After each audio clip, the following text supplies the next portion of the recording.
ಎಲ್ರಿಗೂ ನಮಸ್ಕಾರ. ಶ್ರೀಲಕ್ಷ್ಮಿ ಕಿಚನ್ಗೆ ಸ್ವಾಗತ. ಇವತ್ತಿನ ವಿಡಿಯೋನಲ್ಲಿ ವೆಜ್ ಸೀಖ್ ಕಬಾಬ್ ಹೇಗೆ ಮಾಡೋದು ಅಂತ ನೋಡೋಣ. ಮೊದಲು ಒಂದು ಪ್ಯಾನ್ ತೊಗೊಂಡಿದ್ದೀನಿ. ಒಂದು 2-3 ಚಮಚ ಆಗೋಷ್ಟು ಎಣ್ಣೆ ಹಾಕೋಬೇಕು. ಎಣ್ಣೆ ಚೆನ್ನಾಗಿ ಬಿಸಿ ಆದಮೇಲೆ 1 ಚಮಚ ಆಗೋಷ್ಟು ಜೀರಿಗೆ ಹಾಕೋತಾ ಇದ್ದೀನಿ. ಈಗ ಇದಕ್ಕೆ ಚಿಕ್ಕ ಚಿಕ್ಕದಾಗಿ ಕಟ್ ಮಾಡಿ ಇಟ್ಕೊಂಡಿರುವಂಥ ತರಕಾರಿಗಳನ್ನು ತೊಗೋಬೇಕು. ಒಂದು ದೊಡ್ಡ ಈರುಳ್ಳಿನ ತೊಗೊಂಡಿದ್ದೀನಿ. ಜೊತೆಗೆ ಕ್ಯಾರೆಟು, ಬೀನ್ಸು, ಹಾಗೆ ಹಸಿ ಬಟಾಣಿ, ಜೊತೆಗೆ ಕ್ಯಾಪ್ಸಿಕಮ್ ಇದಿಷ್ಟನ್ನು ಚಾಪರಲ್ಲಿ ಹಾಕ್ಕೊಂಡು ಚಿಕ್ಕದಾಗಿ ಅದನ್ನು ಚಾಪ್ ಮಾಡ್ಕೊಂಡು ಇಟ್ಕೊಂಡಿದ್ದೀನಿ. ಫಸ್ಟ್ ಈರುಳ್ಳಿನ ಹಾಕ್ಕೊಂಡು 2 ನಿಮಿಷ ಚೆನ್ನಾಗಿ ಫ್ರೈ ಆದಮೇಲೆ ಈಗ ತರಕಾರಿಗಳನ್ನು ಹಾಕೋಬೇಕು. ನಾವು ಎಷ್ಟು ಸಣ್ಣ ಕಟ್ ಮಾಡ್ಕೋತೀವೋ ಚೆನ್ನಾಗಿ ಒಂದಕ್ಕೊಂದು ಹೊಂದ್ಕೊಳ್ಳುತ್ತೆ. ಹಾಗಾಗಿ ಚಾಪರ್ನೆಲ್ಲ ಇದನ್ನು ಇಷ್ಟನ್ನು ಚಿಕ್ಕ ಚಿಕ್ಕದಾಗಿ ಕಟ್ ಮಾಡಿಕೊಂಡು ಹಾಕೋತಾ ಇದ್ದೀನಿ. ಇದಿಷ್ಟನ್ನು ಸೇರಿಸ್ಕೊಂಡು ಒಂದು 2 ನಿಮಿಷ ಚೆನ್ನಾಗಿ ಫ್ರೈ ಮಾಡ್ಕೋಬೇಕು. ಈಗ ಇದಕ್ಕೆ 1 ಚಮಚ ಆಗೋಷ್ಟು ಜಿಂಜರ್ ಗಾರ್ಲಿಕ್ ಪೇಸ್ಟನ್ನು ಹಾಕೋತಾ ಇದ್ದೀನಿ. ಈಗೆಲ್ಲ ಸೇರಿಸ್ಕೊಂಡೀಗ ಚೆನ್ನಾಗಿ ಫ್ರೈ ಮಾಡ್ಕೋಬೇಕು. ಈಗ ಇದಕ್ಕೆ ಒಂದು ಅರ್ಧ ಚಮಚ ಆಗೋಷ್ಟರಲ್ಲಿ ಉಪ್ಪನ್ನು ಸೇರಿಸ್ಕೊತಾ ಇದ್ದೀನಿ. ಎಷ್ಟು ಬೇಕೋ ಅಷ್ಟು ನೋಡಿಕೊಂಡು ಉಪ್ಪನ್ನು ಹಾಕ್ಕೋಬೇಕು. ಜೊತೆಗೆ 1 ಚಮಚ ಆಗೋಷ್ಟು ಹಸಿಮೆಣಸಿನ ಪುಡಿ ಹಾಕೋತಾ ಇದ್ದೀನಿ. ಜೊತೆಗೆ ಒಂದು ಅರ್ಧ ಚಮಚ ಆಗೋಷ್ಟು ಗರಂ ಮಸಾಲ. ಇವಾಗ ಇದಿಷ್ಟನ್ನು ಸೇರಿಸ್ಕೊಂಡಿದ್ದೀನಿ. ಜೊತೆಗೆ ಒಂದು ಅರ್ಧ ಚಮಚ ಆಗೋಷ್ಟು ಅರಿಶಿನ. ಸಿಂಪಲ್ಲಾಗಿರುವಂಥ ಬೇಸಿಕ್ ಮಸಾಲೆಗಳನ್ನು ಹಾಕ್ಕೊಂಡು ಮಾಡ್ಕೋಬೋದು. ಈಗ ಇದಿಷ್ಟನ್ನು ಸೇರಿಸ್ಕೊಂಡೀಗ ಚೆನ್ನಾಗಿ ಸ್ವಲ್ಪ ಫ್ರೈ ಮಾಡ್ಕೋಬೇಕು. ತರಕಾರಿ ಎಲ್ಲ ಚೆನ್ನಾಗಿ ಮ್ಯಾಶ್ ಮಾಡಿಕೊಂಡು ಫ್ರೈ ಮಾಡ್ಕೋಬೇಕು. ಒಂದಕ್ಕೊಂದು ಚೆನ್ನಾಗೆಲ್ಲ ಹೊಂದ್ಕೊಳ್ಳುತ್ತೆ. ಈಗ ಇದಕ್ಕೆ ಒಂದೇ ಒಂದು ಆಲೂಗಡ್ಡೆನ ಸಾಫ್ಟ್ ಆಗೋ ತನಕ ಅದನ್ನು ಬೇಯಿಸ್ಕೊಂಡು ಮ್ಯಾಶ್ ಮಾಡ್ಕೊಂಡು ಇಟ್ಕೊಂಡಿದ್ದೆ, ಅದನ್ನು ಕೂಡ ಈಗ ಹಾಕೋತಾ ಇದ್ದೀನಿ. ಜೊತೆಗೆ ಒಂದು ಚಿಕ್ಕ ಬಟ್ಲಲ್ಲಿ 1 ಬಟ್ಲಾಗೋಷ್ಟರಲ್ಲಿ ಪನ್ನೀರನ್ನು ತುರ್ಕೊಂಡು ಅದನ್ನು ಕೂಡ ಈಗ ಸೇರಿಸ್ಕೊತಾ ಇದ್ದೀನಿ. ಹಾಗೆ ಒಂದು ಸ್ವಲ್ಪ ಚೀಸನ್ನು ಕೂಡ ತುರ್ಕೊಂಡೀಗ ಸೇರಿಸ್ಕೊತಾ ಇದ್ದೀನಿ. ಚೀಸ್ ಹಾಕೋದ್ರಿಂದ ತುಂಬಾ ಚೆನ್ನಾಗಿ ಟೇಸ್ಟ್ ಬರುತ್ತೆ. ಇಲ್ಲ ಇಲ್ಲಿ ನಾರ್ಮಲ್ ಚೀಸ್ ತೊಗೊಂಡಿದ್ದೀನಿ, ಮೊಸರೆಲ್ಲ ಚೀಸ್ ತೊಗೊಂಡಿಲ್ಲ.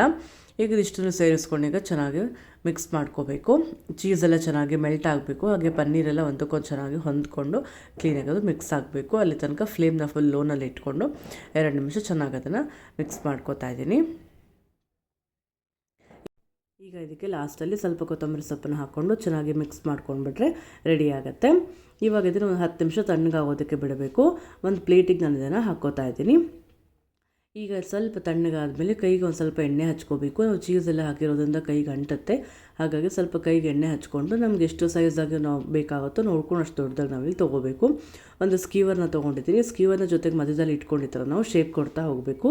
ಸಿಲಿಂಡ್ರ್ ಶೇಪಲ್ಲಿ ಇದನ್ನು ಮಾಡ್ಕೋಬೇಕು. ಕ್ಲೀನಾಗಿ ಅದನ್ನು ಪ್ರೆಸ್ ಮಾಡ್ತಾ ಚೆನ್ನಾಗಿ ಅದನ್ನು ಶೇಪ್ ಕೊಟ್ಕೋಬೇಕು. ತುಂಬ ದಪ್ಪನೂ ಮಾಡಬಾರ್ದು, ಹಾಗೆ ತುಂಬ ತೆಳ್ಳು ಕೂಡ ಇರಬಾರ್ದು. ಮೀಡಿಯಮ್ ಆಗಿ ನಾವು ಶೇಪ್ ಮಾಡಿಕೊಂಡ್ರೆ ಕರೆಕ್ಟಾಗಿರುತ್ತೆ. ಈಗ ನೋಡ್ತಾ ಇರ್ಬೋದು, ತಿರುಗಿಸ್ಕೊಂಡು ಕ್ಲೀನಾಗಿ ಅದನ್ನು ಶೇಪ್ ಕೊಡ್ತಾ ಹೋಗಬೇಕು. ಇವಾಗ ನೋಡ್ತಾ ಇರ್ಬೋದು, ಇಷ್ಟ ಆದರೆ ಈಗ ಸಾಕಾಗತ್ತೆ.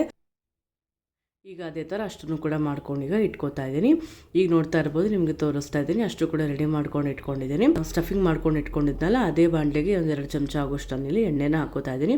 ಎಣ್ಣೆ ಚೆನ್ನಾಗಿ ಬಿಸಿ ಆದಮೇಲೆ ಒಂದು ನಿಧಾನಕ್ಕೆ ಅದನ್ನು ಬಾಣಲೆಯಲ್ಲಿ ಇಟ್ಕೋಬೇಕು. ಫ್ಲೇಮ್ನ ಫುಲ್ ಮೀಡಿಯಮ್ನಲ್ಲಿ ಇಟ್ಕೊಂಡು ನಿಧಾನಕ್ಕೆ ಅದನ್ನು ತಿರುಗಿಸ್ಕೊಂಡು ಫ್ರೈ ಮಾಡ್ಕೋಬೇಕು. ಅದಕ್ಕೆ ನಾವು ಚೀಸು, ಪನ್ನೀರ್, ಆಲೂಗಡ್ಡೆ ಎಲ್ಲ ಹಾಕಿರೋದ್ರಿಂದ ಸ್ವಲ್ಪ ಸೂಕ್ಷ್ಮವಾಗಿರುತ್ತೆ. ತುಂಬ ಸಾಫ್ಟಾಗಿರೋದ್ರಿಂದ ನಿಧಾನಕ್ಕೆ ತಿರುಗಿಸ್ಕೊಂಡು ಅದನ್ನು ಫ್ರೈ ಮಾಡ್ಕೋಬೇಕು. ಇಲ್ಲಾಂದರೆ ಸ್ಕೀವರ್ಸಿಂದ ಅದು ಆಚೆಗೆ ಬರೋ ಚಾನ್ಸಸ್ ಇರುತ್ತೆ. ಹಾಗಾಗಿ ಸ್ವಲ್ಪ ನಿಧಾನಕ್ಕೆ ಅದನ್ನು ಫ್ರೈ ಮಾಡ್ಕೋಬೇಕು, ಸ್ವಲ್ಪ ಸೂಕ್ಷ್ಮವಾಗಿ. ಒಂದು ಸೈಡ್ ಆಯಿತು ಅಂದರೆ ಇನ್ನೊಂದು ಸೈಡ್ ನಮ್ಗೆ ತಿರುಗಿಸ್ಕೊಳ್ಳೋಕ್ಕೇನು ಕಷ್ಟ ಆಗೋಲ್ಲ. ಫಸ್ಟ್ ಒಂದು ಸ್ವಲ್ಪ ಆಗೋ ತನಕ ಅಷ್ಟೇ ಕಷ್ಟ ಆಗುತ್ತೆ. ಈಗ ನೋಡ್ತಾ ಇರ್ಬೋದು, ಚೆನ್ನಾಗಿ ಇವಾಗ ನಿಧಾನಕ್ಕೆ ತಿರುಗಿಸ್ಕೊಂಡು 2 ಕಡೆ ಕೂಡ ಚೆನ್ನಾಗಿ ಫ್ರೈ ಮಾಡ್ಕೋತಾ ಇದ್ದೀನಿ. ಇವಾಗ ನೋಡ್ತಾ ಇರ್ಬೋದು, 2 ಕಡೆ ಕೂಡ ಆಗಿದೆ. ಒಂದೊಂದು ಕಡೆ ನಿಧಾನಕ್ಕೆ ತಿರುಗಿಸ್ಕೊಂಡು ಫ್ರೈ ಮಾಡ್ಕೊಂಡಿದ್ದೀನಿ. ಈಗ ವೆಜ್ ಸೀಖ್ ಕಬಾಬ್ ರೆಡಿ ಆಯಿತು. ಹಾಗೆ ಇದು ತಂದೂರಿ ರೊಟ್ಟಿ ಜೊತೆ, ಚಪಾತಿ ಜೊತೆ ತುಂಬಾ ಚೆನ್ನಾಗಿರುತ್ತೆ ಕಾಂಬಿನೇಷನ್. ಒಂದ್ಸಲಿ ಟ್ರೈ ಮಾಡಿ ನೋಡಿ. ಇವತ್ತಿನ ಈ ರೆಸಿಪಿ ನಿಮಗೆ ಇಷ್ಟ ಆಗಿದ್ದರೆ ಲೈಕ್ ಮಾಡಿ ಹಾಗೂ ಫ್ಯಾಮಿಲಿ ಫ್ರೆಂಡ್ಸ್ ಜೊತೆ ಶೇರ್ ಮಾಡಿ. ಎಲ್ಲರಿಗೂ ಧನ್ಯವಾದಗಳು.